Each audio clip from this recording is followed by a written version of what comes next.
This channel does not promote any violent, harmful, or illegal activities. All content provided by this channel is meant for an educational purpose only. Vote দিলেন আসানসোলের উত্তরের BJP প্রার্থী Krishnendu Mukherjee. Girls college বুথে vote দেন কৃষ্ণেন্দু মুখার্জি। সকাল সকাল ভোটের লাইনে দাঁড়িয়ে ভোট দিলেন তিনি। क्या बोलेंगे आज ভোট দিয়ে কেমন লাগলো?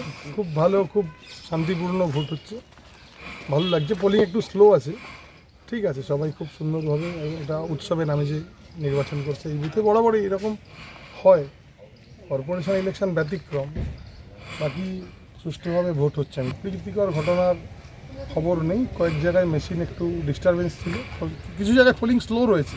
আমরা কথা বলেছি, ইসিআইকে আমরা জানিয়েছি, দেখা যাক। নিরাপত্তা নিয়ে কি বলবেন? নিরাপত্তা এখনও পর্যন্ত ঠিকঠাক রয়েছে। রাতের দিকে কিছু কয়েকটা বিক্ষিপ্ত ঘটনা ঘটেছিল, কিছু বুথের মধ্যে কিছু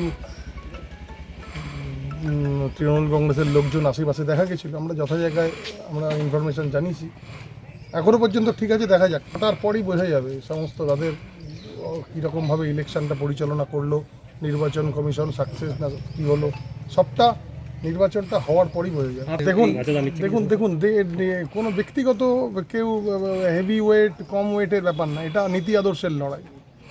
একটা স্বৈরাচারী শাসন ব্যবস্থার বিরুদ্ধে, এই অত্যাচারী শাসকের বিরুদ্ধে, এই চোর জাচ্চোর সরকারের বিরুদ্ধে লড়াই। চাকরি চুরি, বাথরুম চুরি, ঘর চুরি, রেশন চুরি, এই চুরির যে বিরুদ্ধে লড়াই। ভারতীয় জনতা পার্টি মোদিজির নেতৃত্বে 22টা রাজ্যে সরকারে রয়েছে, পশ্চিমবঙ্গেও আমরা সরকার তৈরি করতে চলেছি। 4 তারিখ ভোট বাক্স খুললে আপনারা দেখবেন পরিবর্তন খালি সময়ের অপেক্ষা। মানুষ আমেজের সাথে উৎসবের মেজাজে মানুষ এসে ভোট দিচ্ছে, এটা পরিবর্তনেরই লক্ষণ। হিন্দি